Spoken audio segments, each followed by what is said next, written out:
दोस्तों आज के इस वीडियो में हम पढ़ने वाले हैं अर्धवृत्त के बारे में। अर्धवृत्त को इंग्लिश में सेमी सर्कल बोलते हैं। अर्धवृत्त किसे कहते हैं और अर्धवृत्त की पहचान कैसे हम पहचानेंगे ये अर्धवृत्त है, अर्धवृत्त ही ये अर्धवृत्त ही क्यों है और दूसरा चीज़ क्यों नहीं बोल सकते हैं। उसके साथ साथ अर्धवृत्त का क्षेत्रफल और परिधि का फॉर्मूला देखेंगे। उसके साथ साथ व्यास और त्रिज्या को भी, अर्धवृत्त के व्यास और त्रिज्या को भी समझेंगे। और अर्धवृत्त में क्षेत्रफल जो होता है, क्षेत्रफल किसे कहते हैं, उसके साथ साथ परिधि किसे कहते हैं, परिधि की पहचान। जैसे परिधि अगर हम नहीं जानेंगे और क्षेत्रफल नहीं जानेंगे तो हम उससे रिलेटेड क्वेश्चन जो होंगे, उससे रिलेटेड जो सवाल होंगे, उसको हम बनाने में हमको बहुत परेशानी होगी और बना भी लेंगे तो हम समझ नहीं पाएंगे कि क्षेत्रफल और परिधि किसे कहते हैं। तो ये सारी जानकारी इस वीडियो में हम आपको देने वाले हैं। बिना देर के हुए अर्धवृत्त को समझ लेते हैं कि अर्धवृत्त किसे कहते हैं। तो ये क्या है, एक वृत्त है। ये वृत्त है तो इस वृत्त को हम बांटते हैं, दो बराबर भागों में बांटते हैं। तो ये जो ऊपर वाला भाग बना ये एक अर्धवृत्त कहलाएगा, नीचे वाला भाग भी अर्धवृत्त कहलाएगा। मतलब ये हुआ कहने का, वृत्त को दो बराबर भागों में बांटने पर प्रत्येक भाग अर्धवृत्त कहलाता है। क्या कहलाता है? अर्धवृत्त। अर्धवृत्त आप समझ गए अर्धवृत्त किसे कहते हैं। वृत्त को दो बराबर भागों में बांटने पर प्रत्येक भाग अर्धवृत्त कहलाएगा। ये भी एक अर्धवृत्त है। तो अर्धवृत्त आपको समझने में कोई कन्फ्यूज़न नहीं है। अर्धवृत्त किसे कहते हैं? वृत्त को दो बराबर भागों में बांटने पर प्रत्येक भाग अर्धवृत्त कहलाता है। ये जो पार्ट है, ए पार्ट, वो भी एक अर्धवृत्त है, ये भी एक अर्धवृत्त है। एक वृत्त के अंदर दो अर्धवृत्त हो सकते हैं। कितने अर्धवृत्त? दो अर्धवृत्त हो सकते हैं। मैंने जो अर्धवृत्त के बारे में बोला था वही परिभाषा लिख दिया हूँ कि वृत्त को दो बराबर भागों में बांटने पर प्रत्येक भाग अर्धवृत्त कहलाता है। ये परिभाषा आपके लिए है कि आप कॉपी में नोट कर सकते हैं। एक्चुअल में अर्धवृत्त इस तरह का दिखता है। ये जो है ये एक अर्धवृत्त है। आप कहीं पर भी इस तरह का आकृति देखेंगे तो आप समझ जाएंगे ये एक अर्धवृत्त है। अब बात कर लेते हैं कि अर्धवृत्त जो होता है इसके अंदर कितने डिग्री का कोण बनता है। अर्धवृत्त के अंदर 180 डिग्री का कोण बनता है। कितने डिग्री का? आप समझ गए हैं कि अर्धवृत्त के अंदर कितने डिग्री का कोण बनता है? 180 डिग्री का कोण बनता है। अर्धवृत्त का केंद्र किसको कहते हैं? केंद्र को इंग्लिश में सेंटर बोलते हैं। जिस पॉइंट से, जिस फिक्स पॉइंट से हम अर्धवृत्त ड्रॉ करते हैं वही उसका केंद्र कहलाता है। क्या कहलाता है? जिस पॉइंट से हम अर्धवृत्त बनाते हैं, ड्रॉ करते हैं, वही उसका केंद्र कहलाता है। तो ये जो पॉइंट होगा ये अर्धवृत्त का केंद्र होगा। अब हम बात कर लेते हैं अर्धवृत्त के त्रिज्या के बारे में। त्रिज्या को इंग्लिश में रेडियस बोलते हैं। त्रिज्या का मैंने परिभाषा लिख दिया है। अर्धवृत्त के केंद्र, अर्धवृत्त का केंद्र ये है और परिधि ये हो गया। परिधि के बीच की दूरी को त्रिज्या कहते हैं। जैसे इस परिधि ये है तो परिधि के पॉइंट से इस पॉइंट के बीच की दूरी ये त्रिज्या होगी। ये भी एक त्रिज्या होगी, ये भी एक त्रिज्या होगी, ये भी एक त्रिज्या होगी। मतलब एक अर्धवृत्त में अनगिनत त्रिज्या हो सकती है। ये क्या कहलाएगी? त्रिज्या कहलाएगी। क्या? त्रिज्या,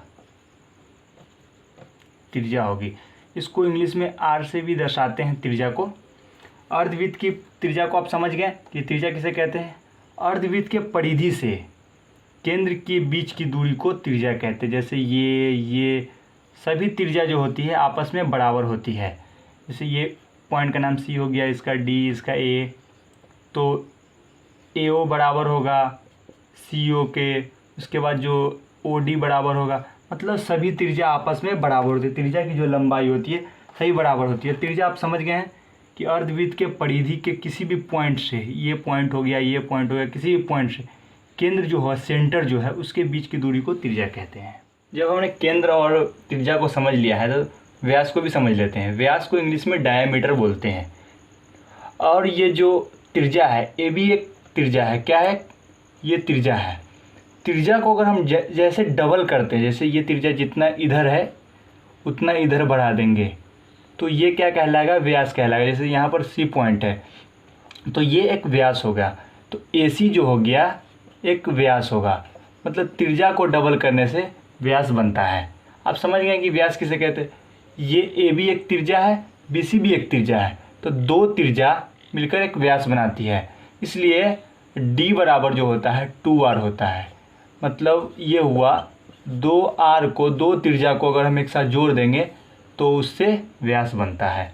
तो व्यास आपको समझ में आ गया होगा। जब हमने अर्धवृत्त को अच्छे से समझ लिया है, केंद्र, त्रिज्या, व्यास सभी को समझ लिया है, तो अर्धवृत्त से जुड़े सूत्र यानी फार्मूले को और उससे जुड़े प्रश्न को भी हल कर लेते हैं कि ताकि हमको पूरा अर्धवृत्त से क्लियरिटी मिल जाए।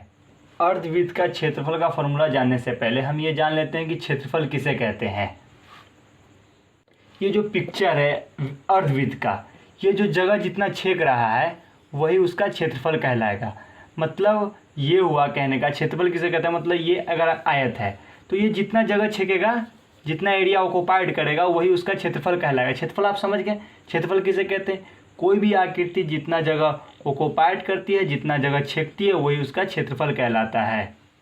हम जानते हैं कि वृत्त का क्षेत्रफल क्या होता है, पाई आर स्क्वायर। वृत्त का क्षेत्रफल पाई आर स्क्वायर। तो एक वृत्त में 2 अर्धवृत्त बनते हैं, इसलिए इसका आधा हो जाएगा अर्धवृत्त का क्षेत्रफल पाई आर स्क्वायर बटा 2। अर्धवृत्त का क्षेत्रफल क्या होगा, वृत्त के क्षेत्रफल का आधा कर देंगे वो अर्धवृत्त का क्षेत्रफल होगा पाई आर स्क्वायर बटा 2। तो पाई का मान जो होता है 22/7 होता है। अगर दशमलव में बोले तो 3.14 होता है पाई का मान। एक क्वेश्चन की मदद से हम अर्धवृत्त का क्षेत्रफल निकाल लेते हैं। क्वेश्चन क्या बोल रहा है कि अर्धवृत्त की त्रिज्या की लंबाई कितनी है, 7 मीटर है। कितना है, 7 मीटर। तो क्षेत्रफल निकाले। तो अर्धवृत्त का क्षेत्रफल का फॉर्मूला क्या होता है, 1/2 पाई आर स्क्वायर। तो क्या करेंगे, त्रिज्या की लंबाई इसमें डाल देंगे। पाई का मान होता है 22/7, तो 22/7 लिख दिए। त्रिज्या का स्क्वायर मतलब त्रिज्या को 2 बार लिखना, त्रिज्या का स्क्वायर को हम 2 बार लिख देंगे। तो 7 से 7 कट जाएगा और 2 से 22 कट जाएगा 11 मरतबे। अब इसको दोनों को गुना कर देंगे तो 77 मीटर स्क्वायर। क्षेत्रफल जो होता है स्क्वायर मीटर स्क्वायर में लिखाता है, इसलिए अर्धवृत्त का क्षेत्रफल कितना निकला, 77 मीटर स्क्वायर। वृत्त के परिधि का फॉर्मूला जानने से पहले हम ये जान लेते हैं कि परिधि किसे कहते हैं। परिधि जो होता है किसी भी आकृति के बाउंड्री की लंबाई का कुल योग को, ये जो लंबाई होगी इसके कुल जोड़ को परिधि कहते हैं। जैसे अगर मान लीजिए ये आयत है तो आयत के चारों किनारा का योग को, मतलब उसके बाउंड्री की लंबाई को जोड़ देंगे वही उसका परिधि या इसको परिमाप बोलते हैं। और अर्धवृत्त में परिधि होता है। परिधि परिमाप सभी एक ही चीज़ है। बाउंड्री के कुल योग को परिधि कहते हैं। अर्धवृत्त की परिधि का फॉर्मूला होता है वृत्त की परिधि को आधा कर देंगे तो अर्धवृत्त की परिधि निकल जाएगी, लेकिन इसमें ये दोनों त्रिज्या जुड़ जाती है, इसलिए अर्धवृत्त की परिधि 2r इसमें जुड़ जाएगी। तो इसमें r कॉमन ले लेंगे तो पाई + 2 अर्धवृत्त की परिधि हो गई। क्यों हम इसको 2r को जोड़े हैं, क्योंकि परिधि का मतलब पूरे बाउंड्री का योग होता है, इसलिए ये बाउंड्री में ये भी आएगा, इसलिए यह अर्धवृत्त की परिधि में 2r जुड़ता है। एक क्वेश्चन की मदद से हम अर्धवृत्त की परिधि को निकाल लेते हैं। क्वेश्चन में बोल रहा है कि त्रिज्या की लंबाई 7 मीटर है तो अर्धवृत्त की परिधि निकाले। तो क्या करेंगे, अर्धवृत्त की परिधि निकालने के लिए हम यहाँ पर अर्धवृत्त के परिधि का फॉर्मूला लिख देंगे r × पाई + 2। तो हम क्या करेंगे, r का मान कितना है, 7 है। अब पाई का मान कितना होता है, 22/7। इसको रख देंगे और इस यहाँ पे इसको सॉल्व कर लेंगे और जो आ जाएगा आपको वो अर्धवृत्त की परिधि निकल जाएगी। ये 14 हो जाएगा, इसका लघुत्तम निकालेंगे 7 होगा।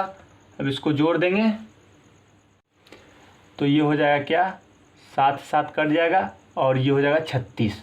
मतलब अर्धवृत्त की परिधि कितनी निकली, 36 मीटर। तो आप समझ गए कि अर्धवृत्त की परिधि निकालने के लिए हम क्या किए हैं कि अर्धवृत्त के फॉर्मूला पर रख दिए हैं। फार्मूला पर रखने के बाद उसको सॉल्व कर दिए हैं। उसके बाद ये जो निकला है अर्धवृत्त की परिधि निकल गई है। तो अर्धवृत्त की परिधि आप निकाल सकते हैं। कैसे निकालना है, अर्धवृत्त के फार्मूला पर हम रख देंगे और वो फार्मूला पर रखने के बाद उसको सॉल्व कर लिए, उसके बाद अर्धवृत्त की परिधि निकल जाएगी। मैं आशा करता हूँ कि आज की क्लास आपको पूरी समझ में आई होगी। आप इस चैनल को सब्सक्राइब करें और इस वीडियो को अपने दोस्तों के साथ शेयर करें ताकि आपके दोस्तों को भी इस तरह की जानकारी मिल सके।